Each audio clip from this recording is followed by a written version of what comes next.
ওই পিচ্ছি, নে দুধ খা। দুধ খাবো মানে?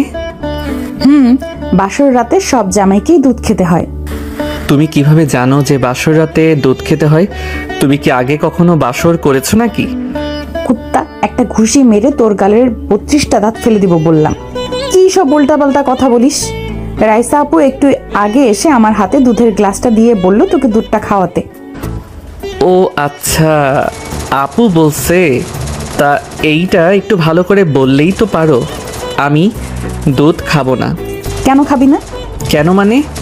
তোমার আর রাইসা আপুর প্ল্যান কি বলো তো? এই ওষুধ মেশানো দুধটা খেয়ে আমি যদি তোমার সাথে উল্টা পাল্টা কিছু করে ফেলি তখন তার দায়ভার কে নিবে? মানে তুই কি বলছিস? আজকে আমাদের বাসর রাত আর আমি তোর কবুল বলা বউ। তোর যথেষ্ট অধিকার আছে আমার উপর। বাসর রাত? দেখো আপু, আমি তোমাকে বিয়ের আগেও বলছি আর এখনো বলছি, আমি তোমাকে কখনোই আমার বউয়ের চোখে দেখতে পারবো না। তুমি আমার চাচাতো বোন আর চাচাতো বোন হিসেবেই থাকবে। ভুলেও কখনো আমার কাছে স্বামীর অধিকার নিতে আসার ভুল করবে না। কথাটা বলার সাথে কথায় রিভা আপু জোরে আমার পিঠে একটা থাপ্পড় মেরে দিল। এতক্ষণ আমি বাসর ঘরে সোফার উপর উপুর হয়ে শুয়ে শুয়ে ফোনে গেমস খেলছিলাম আর ওর সাথে কথা বলতেছিলাম। থাপ্পড়টা অনেক জোরে মারছে। উফ, পিঠের উপর দিয়ে মনে হয় 36 ভোল্টের কারেন্ট বয়ে যাচ্ছে। একটা চিৎকার দিয়ে পিঠ ডলতে ডলতে সোফা থেকে উঠে বসে পড়লাম। মারলে কেন? আমি কিন্তু এক্ষুনি আম্মুকে ডাক দিব। ডাক পিচ্ছি গরু কোথাকার। তাছাড়া তুই আর কি বা করতে পারবি? হায় আল্লাহ, আম্মু আমাকে শেষমেশ জোর করে এই হাঁটুর বয়সী চাচাতো ভাই নামক এই কোন পিচ্ছি শিশুর সাথে আমাকে বিয়ে দিয়ে দিল, যে বাসর রাতে নিজের বিয়ে করা বউকে আপু বলে ডাকছে আর বলতেছে ও নাকি আমার স্বামী না, ও আমার চাচাতো ভাই।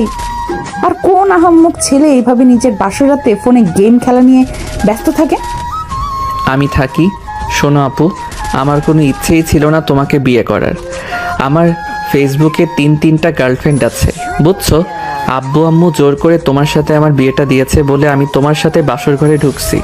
তাছাড়া তোমাকে বিয়ে করার আমার কোনো ইচ্ছেই ছিল না। ছোটবেলা থেকে আমি তোমাকে বড় বোনের চোখে দেখে এসেছি, তাই আমি কোনোভাবেই তোমার সাথে বেড শেয়ার করতে পারবো না। তাহলে আমাকে বিয়ে করলি কেন? আব্বু আম্মু বললো আর তুই রাজি হয়ে গেলি?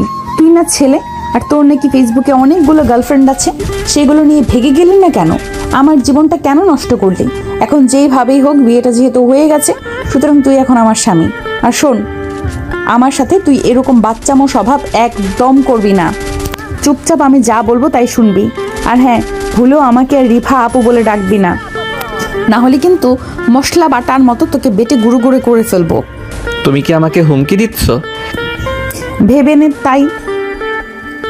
আমার কত শখ ছিল আমার সিনিয়র একটা হ্যান্ডসাম বর হবে, আর সে দেখতে মোটা হবে, মাথা ভর্তি টাক হবে।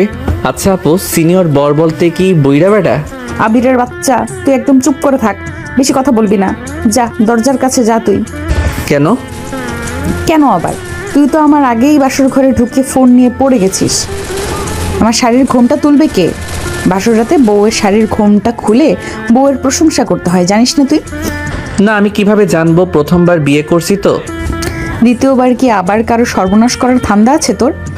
মানে তুই যে পিচ্ছি, তোর মতো পিচ্ছিকে কোনো মেয়ে বিয়ে করবে, আর বিয়ে করলেও সেই মেয়ে তোকে মানিয়ে নিতেই সারা জীবন চলে যাবে। পৃথিবীতে তুমি বাদে সবাই পিচ্ছি। সবাই না, শুধু তুই পিচ্ছি। তুই এখনো ফোন হাতে নিয়ে বসে আছিস। দেখি ফোনটা আমার হাতে দে। এই বলে রিভা আপু জোর করে আমার হাত থেকে ফোনটা কেড়ে নিল। কি হলো? আমার কথা কি কানে পৌঁছলো না তোর? হ্যাঁ বলো, কি করতে হবে? তুই উঠে দরজার পাশে গিয়ে দাঁড়া, তারপর আমি বললে তুই এসে আমার ঘোমটা তুলে দিবি। ঠিক আছে। তারপর আমি কথা মতো দরজার পাশে গিয়ে দাঁড়ালাম আর রিভা আপু তখন বিছানায় উঠে গিয়ে ঘোমটা দিয়ে বসলো। তারপর আমি